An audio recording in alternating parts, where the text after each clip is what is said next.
The next follow-up we're gonna use, very simple to apply, it's over back grip. So you're gonna have Ethan off guard. This is the topic of this masterclass. So pretty much in situations where cross-face, it's hard to get because the opponent is super sideways like that. He's not 45, where I'm still finding ways of dropping my body weight and creating tension, using gravity here to swim around frames and get any good opportunity. When people they turn super sideways, it's either hard to get a crossface or either hard to build up underhooks, either near side or either far side, right? So the elbows are pretty pinned on the body, so we're not gonna find a space from here.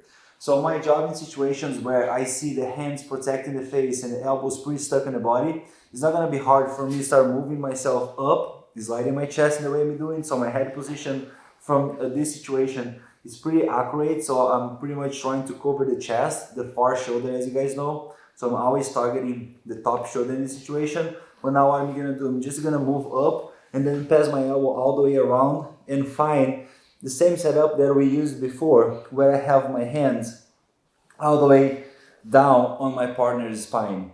So I don't need specifically to grip anything. If I grip the jacket here, once I force my partner to land his back on the mat, I'm going to smash my own hand. So my job here is going to be using my elbow to control his head, and then just my hand placed on his spine. I'm going to extend my hand and get this type of control. So because now I have my elbow controlling his head and my hand on his spine, it's not going to be hard for me in this situation to start walking against the hips, forcing a situation where his hips are more flat on the mat. And same time, I'm going to drop my head position towards there, trying to flat his shoulders as well. So if he's sideways and I just try lean towards there, it's going to be kind of hard. There's not much connection. But if I start walking against the hips, as you guys can see, I'm keeping my athleticism, right? So I'm shifting my base. I'm finding my 45-degree angle for my legs and toes. So I'm going to walk there. I can base out, so it's only finding my hand. Is always the way I'm going to be finding my balance on top. So I pose, I shift my hips, and I walk inside naturally by having my head position close to the mats. I'm going to be able to pin his shoulder on the mats. So in this position, because he's flat, right? So it's pretty easy for me to start swimming my hand inside. So if he tuck his elbow inside, it's not a problem. We can go straight into mount. So I can start pulsing on his leg and then find ways where I'm going to force in the mount. So naturally, he's going to come with his hand out, and we're going to find the same situation that we worked a few minutes ago, where we're going to have here a solid underhook. And the crossface from this situation is going to be pretty easy to get because I have the over back grip. So I can just pop up on my knee, swim my elbow all around the head. I'm like dragging things away, forcing him to pop his head back in place.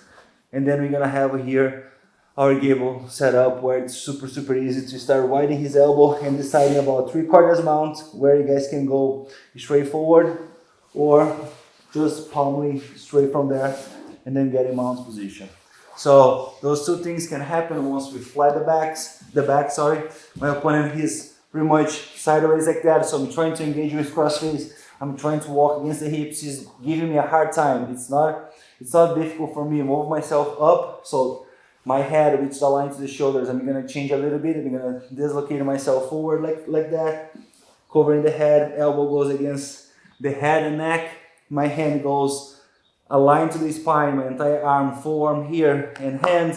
So once you get in this position, hand comes to the mat. I base out myself, and my job, I need to flatten him. If he's sideways like that, it's going to be super annoying for me. 45 is a good position for him, but flat is pretty bad. So I pose, I shift my hips, and then I start walking, dropping my head position on the mats. So if we get in here, we always check first the underhook. If I have the underhook available, I just swim before I force the mount situation, right? So I'm not cutting my knee, I'm just building up underhook, and then from this situation, I can decide what to do next. I can always pop back, force as well the crossface, connect my hands and start working, or we can do as well setups where we have, you want to turn a little bit, thank you, where we have a deeper underhook and we have a clip on the neck, and then we start using head blocks, and we're gonna have the passing right away as well.